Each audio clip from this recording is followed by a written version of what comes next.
Ako ang inyong Ninong Try. Okay, today magluluto tayo ng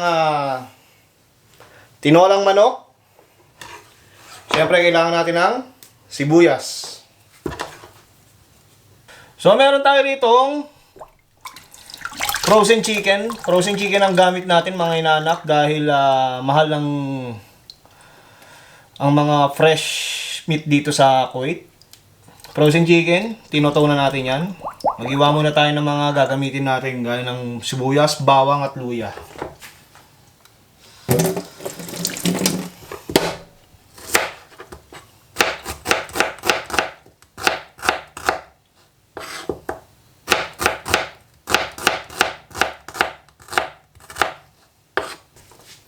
Dikdikin natin.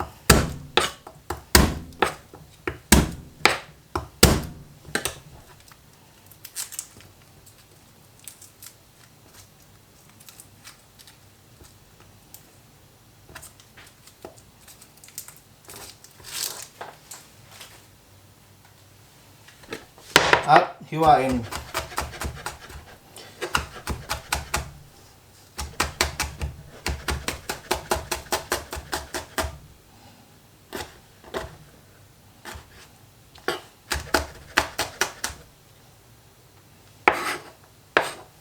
Pinuin natin.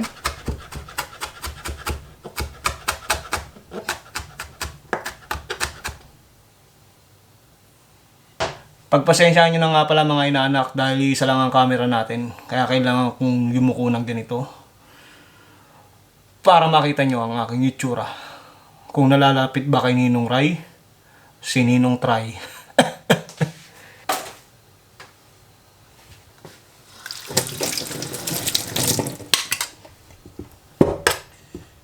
Huwain natin siya ng pahaba. Mas maraming sibuyas, mas masarap. Ay, mas maraming luya, mas masarap. Mas para matanggal ang lansa ng manok. Wala lang tayo ditong tanglad.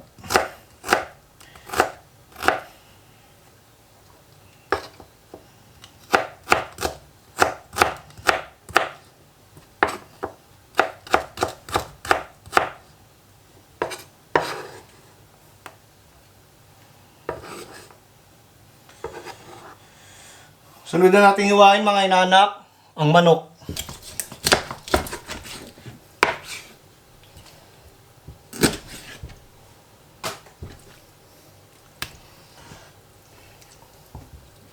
Itan lang natin ang hiwa, mga anak, mga inaanak.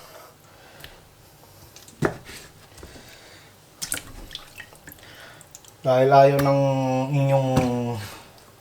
inyong ninang ang malalaking hiwa.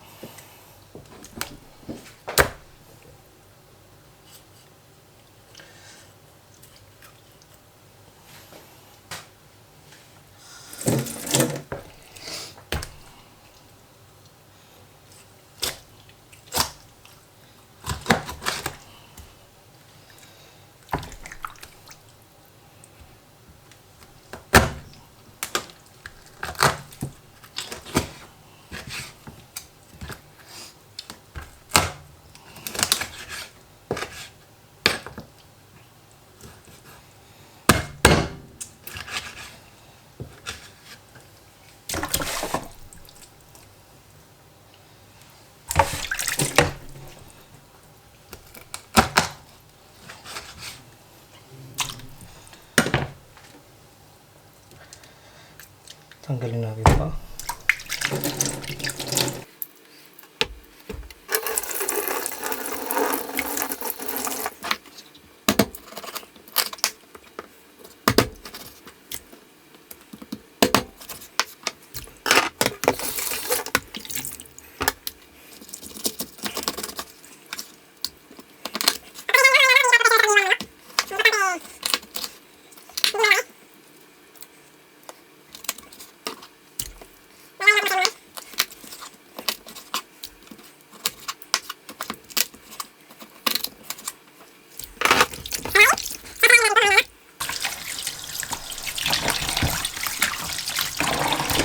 Gasa maigi para mawala ang lansa. Dahil nga ito ay frozen chicken. Patuluan. Sayote. Tama mga inaanak, sayote ang ginagamit ko at hindi papaya dahil ang papaya napapanis. At ang sayote hindi. So yun mga inaanak, nagsala na tayo ng kasirola. Pinapainit na natin ng mantika. At dahil kanina pa yan, kaya una na natin ilagay ang bawang.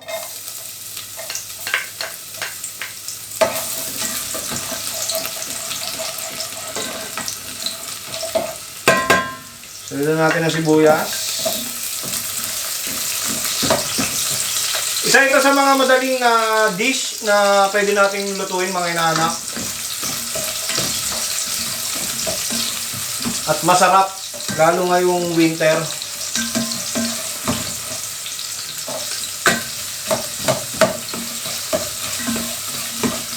Comment nyo nga dyan mga inaanak kung katyan ko na rin ba si Ninong Ray.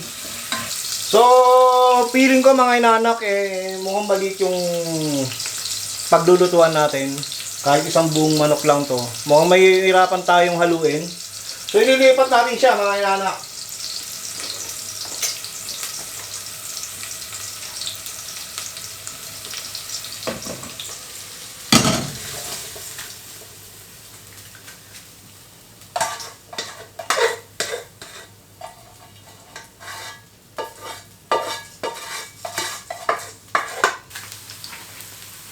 Lagay na natin yung manok.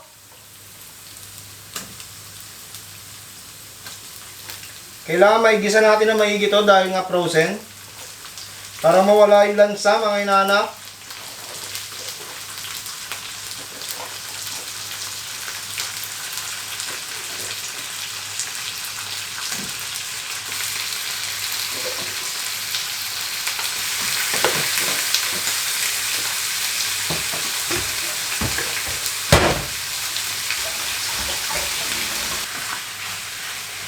At habang ginigisa natin ang manok, mag-iwan na tayo ng sayote. Alam nyo ba ang isang kamag-anak ng sayote ay hindi ang papaya, kundi ang sayoya. Joke lang. At least maya-maya mga inaanak, halu-haluin nyo rin, no? Para maging balanse.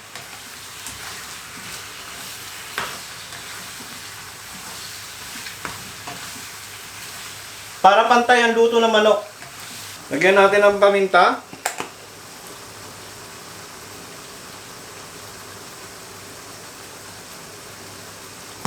Durog o buo, depende sa inyo, no? Kaya malapit na siya matuyuan. Lagyan natin pampalasa, patis.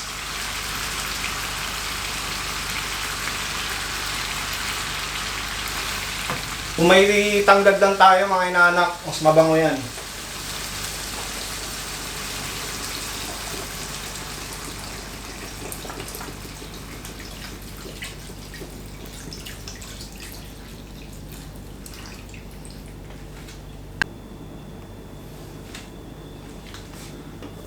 So kumukulo na mga inaanak. Sa point na to, pwede na natin ilagay ang sayote.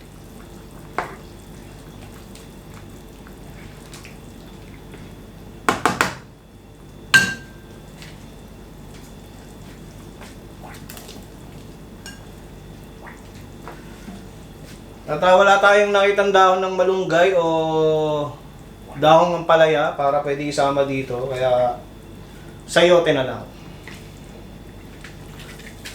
At maglalagay tayo ng buyon. Wala tayong chicken nor cubes. Kaya gamitin natin ay Maggi. Maggi. Baka naman. Sa point na to mga inaanak, kaya pinalalambot na lang natin ang ating sayote. Dahil ano sabi ko, hindi ko ginamit ang papaya dahil madaling masira. Kaya sayote ang ginamit natin. Pero depende sa inyo yun, no? May optional naman po yun. Takpan natin at hintayin nating lumambot ang sayote. I-check natin ang sayote kung malambot na.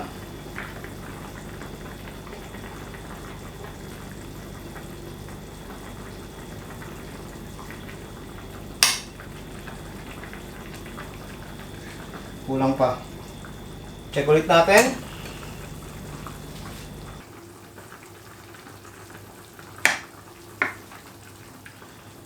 At this point, pwede na siya.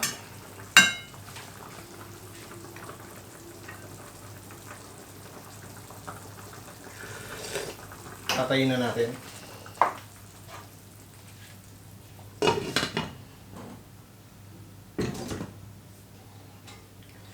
Lagi ninyong i-double check mga inaanak ang inyong gas range. Pati na rin dito sa pihitan. Dahil mahirap magkasunog. Paalam mga inaanak.